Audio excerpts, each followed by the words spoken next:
അസ്വാഭാവികം. അടുക്കളയിൽ കയറുന്നത് ഞാനാണല്ലോ.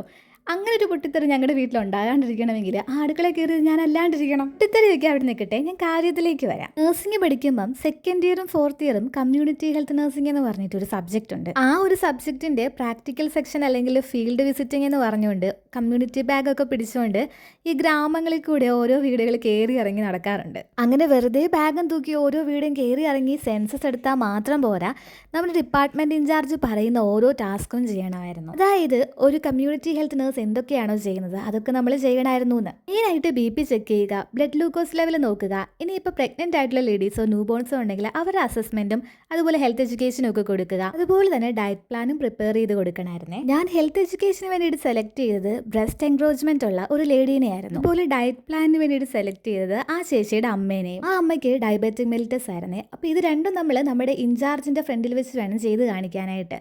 ഞാൻ ഒറ്റയ്ക്കല്ല, 3-4 പേര് അടങ്ങുന്ന ഒരു ഗ്രൂപ്പായിരുന്നു. ഡയബറ്റിക് പേഷ്യൻ്റ് അല്ലേ, കൂടുതലൊന്നും ചിന്തിക്കാണ്ട് തന്നെ ഒരു ഗോതമ്പ് ദോശയിൽ അങ്ങ് അഡ്ജസ്റ്റ് ചെയ്യാന്ന് ഓർത്തു. ഇതൊക്കെ നമ്മൾ ഉണ്ടാക്കേണ്ടത് ആ ക്ലയൻറ്റിൻ്റെ വീട്ടിലെ അടുക്കളയിലാണ്.